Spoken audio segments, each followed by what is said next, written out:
എല്ലാവർക്കും നല്ലൊരു ദിവസം ആശംസിച്ചുകൊള്ളുന്നു. പേഴ്സണലി ഇന്ന് വളരെ സന്തോഷമുള്ളൊരു ദിവസമാണ് എനിക്ക്. സോ എൻ്റെ ഫോളോവേഴ്സിന് വേണ്ടിയിട്ട് കുറച്ച് നല്ല കാര്യങ്ങൾ ചെയ്യാമെന്ന് വിചാരിച്ചു. യൂറോപ്പിൽ ട്രക്ക് ഡ്രൈവർ എന്നുള്ളത് എല്ലാവരുടെയും ഏറ്റവും വലിയൊരു ഡ്രീമാണ്.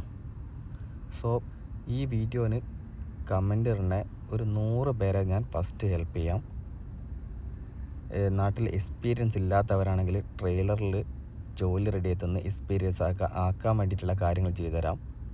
ഇങ്ങോട്ട് കയറി വരാൻ നിൽക്കണവരാണെങ്കിൽ വിസ പ്രോസസ്സിങ്ങിന് വേണ്ട ഹെൽപ്പ് കാര്യങ്ങളെല്ലാം ചെയ്തുതരാം. മിക്ക കൺട്രികളും VFS ക്ലോസ് ആണ്.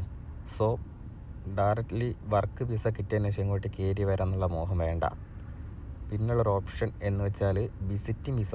അതെടുത്തതിന് ശേഷം ഇവിടെ വന്നതിന് ശേഷം വിസ അടിക്കാൻ പറ്റും. ഇതിൻ്റെ വിഷയം നോർമലി ട്രാവൽ ഹിസ്റ്ററി ഇല്ലാത്ത ഒരാൾക്ക് വിസിറ്റ് വിസ വെച്ച് കഴിഞ്ഞാൽ പാസ്സാവത്തില്ല, റിജക്ഷനാണ് വരത്തുള്ളൂ. സോ ട്രാവൽ ഹിസ്റ്ററി ഉള്ള ഒരാൾക്ക് കുറഞ്ഞ ചിലവിൽ വിസ എടുക്കാൻ പറ്റും. ട്രാവൽ ഹിസ്റ്ററി ഇല്ലാത്ത ഒരാൾക്ക് വിഷമിക്കേണ്ട, കുറച്ച് പൈസ ചിലവുണ്ട്, എന്നാലും ഷുവർ ഷോട്ട് ഉണ്ട്. വിസ റെഡി ആയി തരാനുള്ള ഒരു സെറ്റപ്പ് വന്നിട്ടുണ്ടായി. വേണ്ട കാര്യങ്ങളെല്ലാം ഹെൽപ്പ് ചെയ്തുതരാം.